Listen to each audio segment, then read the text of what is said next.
Chapter 3: Unavoidable Pain. I run a small shop in the royal capital. Business is SOSO. Today, I'll leave the shop in the afternoon to my wife and head to the Aslan Magic Academy. There's a battle I absolutely can't miss. I shouldn't be back too late, but I'll buy something on the way home to keep my wife happy. I've been eagerly awaiting today's ranking battle between the top first-year students, Luke Wizaria Gilbert.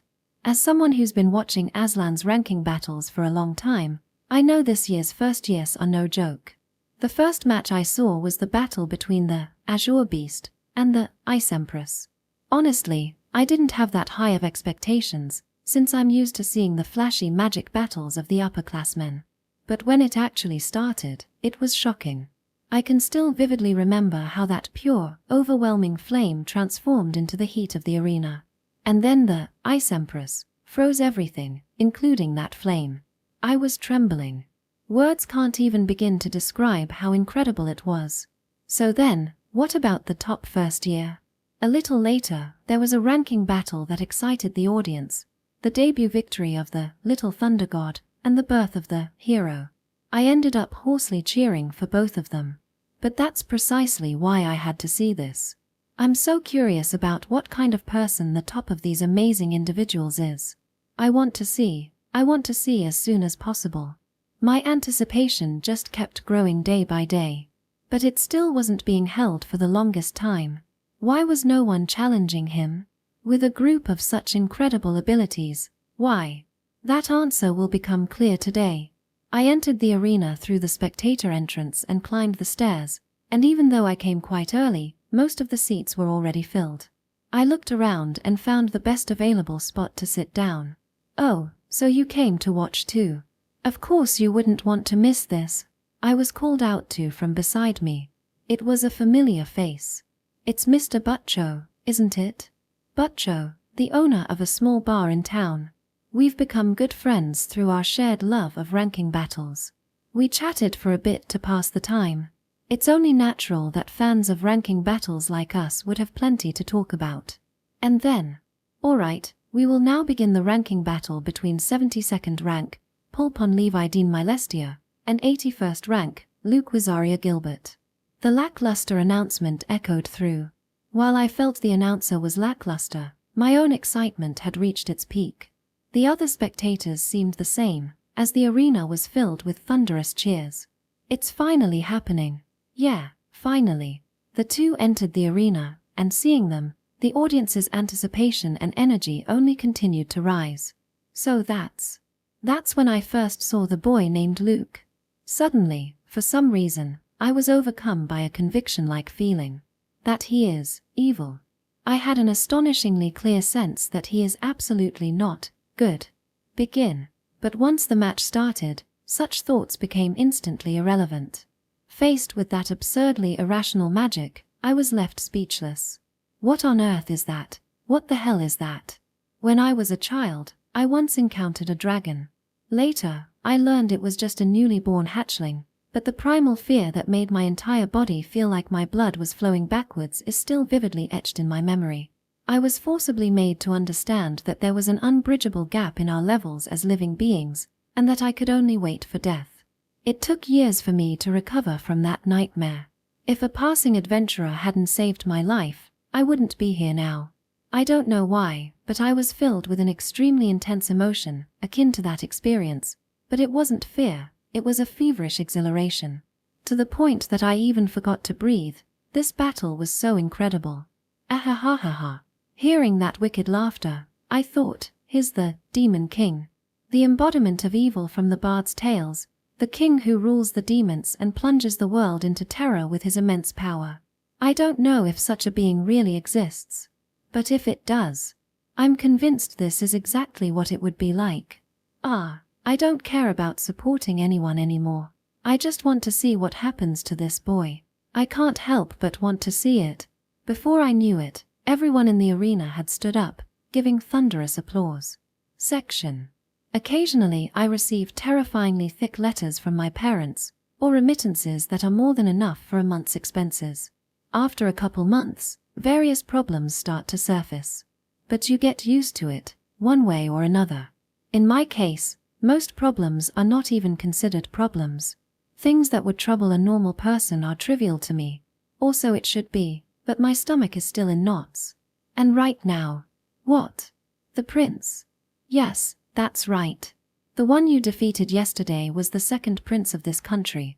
You should have met him many times at the royal parties, but you really have no interest in other people, do you? Another source of worry has appeared.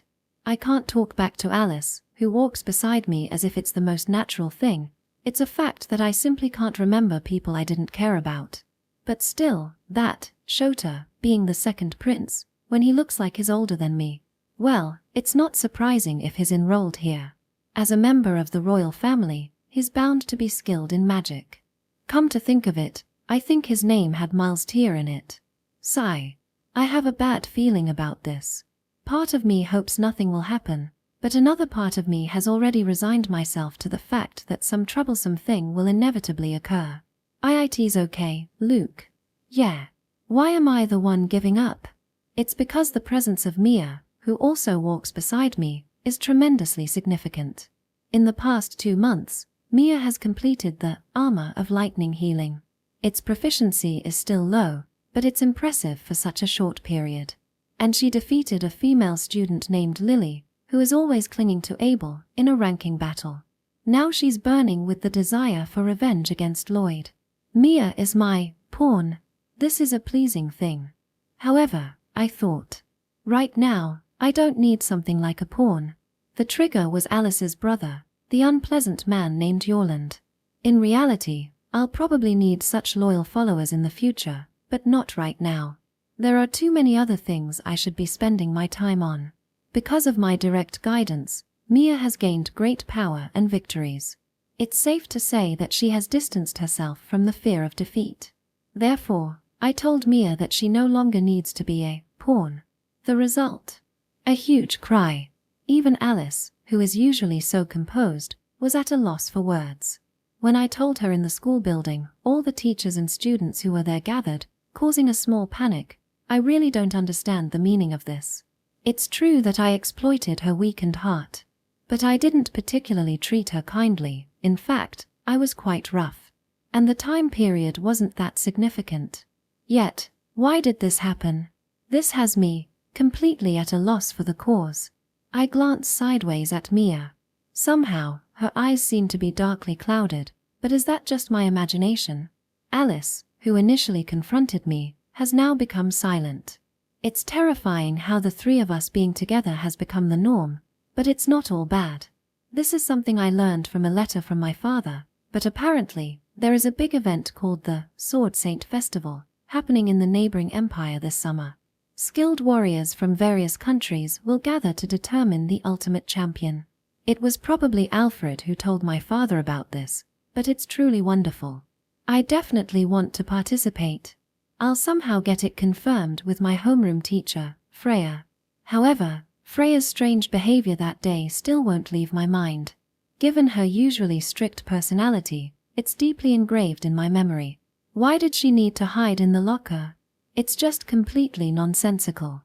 While I was pondering this, the student cafeteria came into view.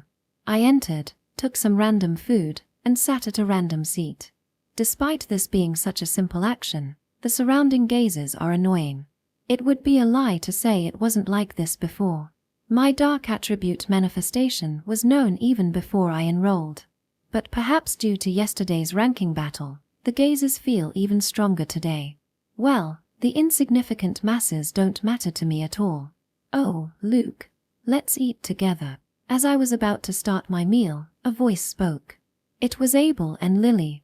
As if it's the most natural thing, Abel and Lily sat across from me. This is another thing I don't understand. Truly for no apparent reason, but, just like a stray dog that I carelessly fed, Abel has been getting increasingly attached to me, to the point where he now casually wants to share a meal with me. I'm just too tired to reject him anymore.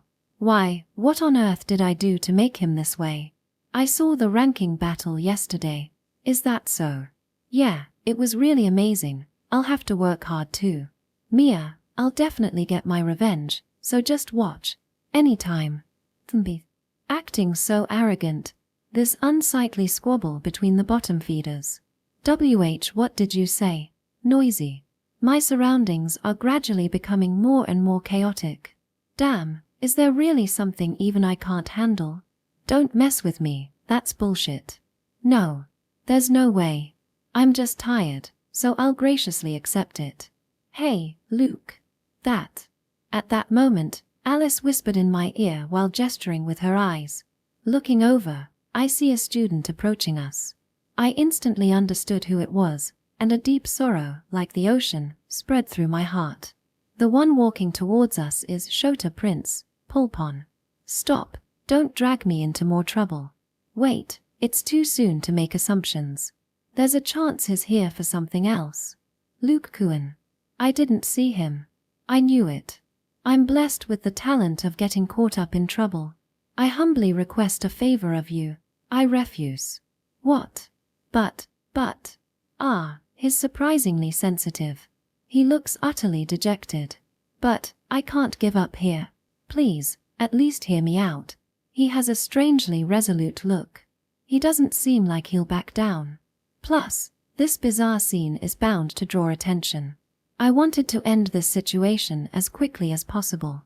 Spit it out. Thank you. So, I decided to at least hear him out. Please teach me magic. I really regret this. Who could have imagined something so nonsensical?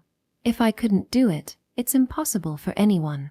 Top-notch facilities, wisdom-filled books, and first-rate teachers. With so many options available, why me? I know that you were teaching magic to that girl named Mia there, and in just 1 month, she achieved unbelievable growth. I understood the reason for that in yesterday's ranking battle. Please, teach me magic as well. I have to absolutely make it into the top 10 rank, so even that is affecting things. My initial thought of using Mia as a pawn has led to this country's prince demanding that I, the villainous noble, teach him magic. Why? I am, after all, a member of the royal family. The rumor that I am studying under you, Luke, will surely raise your reputation. What do you think? Truly, my actions seem to be causing unforeseen circumstances. I really don't feel loved in this world. Well, so what? I'll overturn fate as much as I want. This academy values ability above all else. Whether he's a prince or not, since I've proven I'm above him in the ranking battle, I have no need to show him courtesy. Disappear, little bug. Who do you think you are? No. Disappear. Please. I beg you. Vanish. You. Why does this guy look like he's about to cry? Don't mess with me. I'm just rejecting him, for fuck's sake. Damn it. I guess I have no choice but to move to a different location and listen to what he has to say. But the situation only grows more chaotic, due to Mia's bombshell of a statement. I was able to be taught because I became Luke's pawn. The prince should become Luke's pawn, too. There was not a single cloud in Mia's eyes, as if she wholeheartedly believes that this would bring happiness to everyone. Ppon. The Shota prince is, of course, bewildered. I'm just tired. My stomach. Part 2. Judging that the presence of Abel and Lily would only further complicate the matter, Luke dismissed them. Only Alice, Mia, and Ppon, the source of the current trouble, should discuss this going forward. However, Luke had one dissatisfaction. And that was, why are you in my room? That's right, only I'm allowed in Luke's room. You, shut up. Sorry. Luke's room, so calming. I am sorry for intruding. While it was not a cramped room, Luke had no desire to indiscriminately invite people in. It was tremendously unpleasant, but considering the content of the discussion to come, he briefly felt it might be appropriate. However, still, I don't think there was a need for it to be my room. Well, whatever. Let's get this over with as soon as possible. Now that I think about it, aren't you a member of the Lennox family? That's right. Interrupting the already mentally exhausted Luke was the Prince Ppon, the root cause of the current situation. To be slow in recognizing a member of the royal faction, how shameful for a prince. Your Highness, isn't that not what you came to discuss? A frigid atmosphere emanated from Mia. Sensing that the conversation was about to take an even more troublesome turn, Luke sighed softly. It's not entirely unrelated. The heir of the Gilbert household, the leading faction of the aristocrats, I'm doing a favor for Luke Ppon, their eldest son. Ppon's expression became slightly stern. There are 3 powerful marquises in the Milestier kingdom, called the 3 Great Nobles. They are Marquis Godwin, Marquis Drummond, and Marquis Gilbert. Of them, the faction formed by the alliance of Marquis Godwin and Marquis Gilbert is the aristocratic faction, while the royalist faction includes the other nobles who follow the king, including Marquis Drummond. There was fierce power struggle up until 20 years ago, but it has settled down now. It's because Claude completely lost his ambition after Luke was born. Yes. Perhaps the reason I was so harsh on Alice was that I've seen such things since childhood. Unconsciously, I might have disliked people from the aristocratic faction. But that doesn't matter anymore. Haha. How scary. Seeing Mia chuckling quietly, Luke felt an indescribable fear run down his spine. The Lennox family belongs to the royalist faction, and the Lonsdale family belongs to the aristocratic faction. Although the overt conflicts have decreased, the rift between the 2 factions runs deep. Therefore, Ppon was a little surprised to see Mia acting together with Luke and Alice. It's a bit late, but isn't it rather clumsy? The prince asking a favor of Luke. Of course, there are many who don't think highly of it. But I have no choice. I absolutely need to be in the top ranks. And now, I'm just a student. Please, don't call me Prince. Can you just call me Ppon? Alright, I'll call you Ppon then. Ha! What? No, it's nothing. Calling me by name without any honorifics. I'm a senior, after all. Ppon was taken aback by Alice's casual way of addressing him. So, Ppon. Ha! He's even calling Luke Ppon casually. They're my underclassmen. But why are you so obsessed with being in the top 10 rank? Ppon was starting to think that maybe he was the one being strange. But Luke pressed on without hesitation. It's because...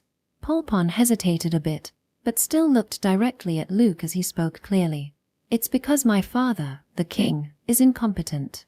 His expression was not filled with anguish and anger, but rather the opposite. Like blowing out a candle, all emotion disappeared from Pppon's face. My father is too reliant on magic. In the end, he even said that the most powerful magician among the potential successors should become the next king. Ppon quietly lamented the future of the kingdom. The kingdom has no shortage of problems. Due to the power struggle, the nobles cannot be controlled, and there are many impoverished citizens. The diplomatic front is also plagued with issues. Many neighboring countries view our kingdom with hostility.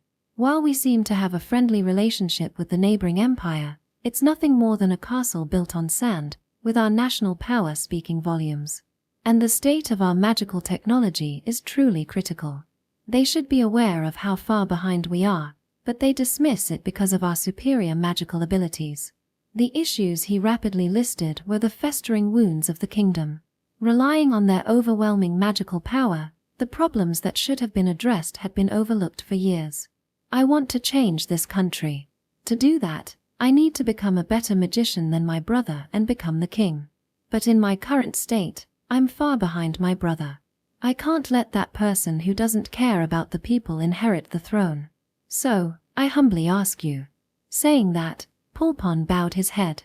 Luke, being a member of the royal family, understood the significance of Pppon's gesture of bowing. I want you to teach me magic. A moment of silence. And then, what are you misunderstanding? A chilling demonic voice was heard. Prince, I'm one of the nobles you despise. I only care about my own happiness. I don't give a damn about this country. Ppon was lost for words. There was certainly anger as the cause.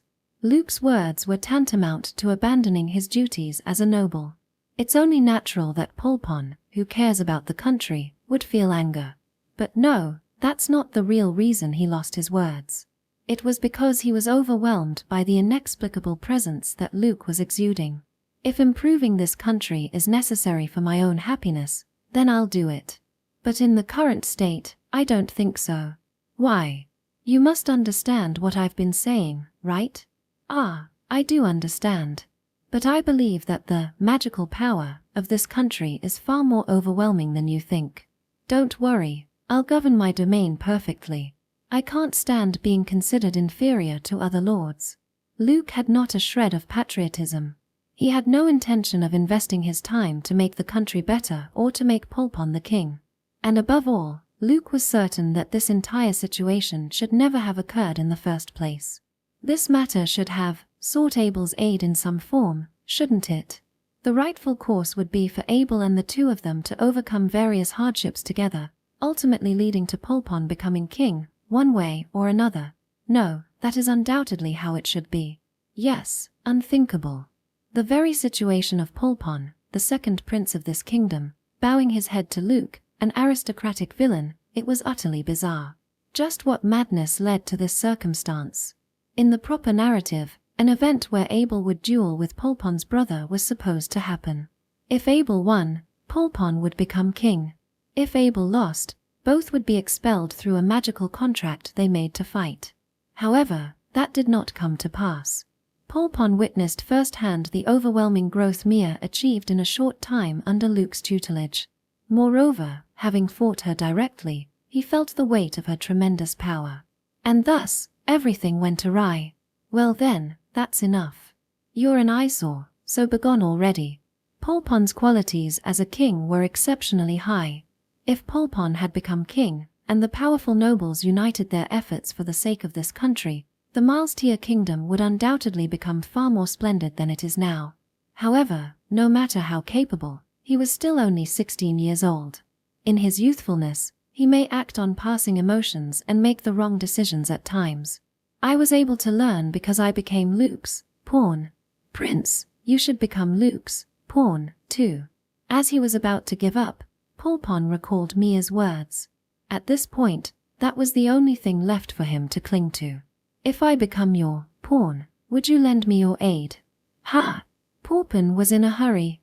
Excluding the first years, his rank was lower.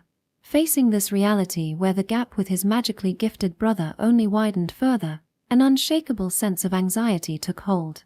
It was then that he encountered Luke, or rather, the encounter happened to him. A monster who could wield magic far exceeding his own. For Ppon, it was a ray of light glimpsed in the darkness. Thus, he became convinced that the only way to break through this standstill was to have Luke teach him magic. As a worst case, I'll propose a magic contract to become his pawn.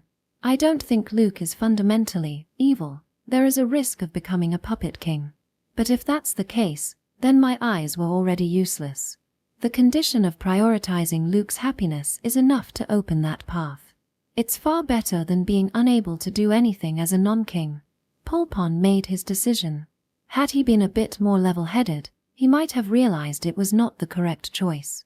But for Ppon at that moment, it was an impossibility. I'll become your pawn, Luke. As a member of the royal family, I, your pawn, should be useful for your happiness. So please, I beg of you, teach me magic. Once more, Ppon lowered his head. Yet from Luke's perspective, there was no way to know what drove Ppon to make such an unfathomable decision. The sight only served to grievously unsettle Luke's heart. Hold on a moment. My head hurts, and my stomach too. Are you all right, Luke? Clutching his forehead with his right hand and abdomen with his left, Luke was in clear distress. However, the negative onslaught did not end there. The sight of Luke suffering so deeply unsettled Mia's heart as well. Thus, she immediately began casting healing magic over and over again. Heal. Over and over and over. Heal, heal, heal, heal, heal, heal, heal, heal, heal, heal.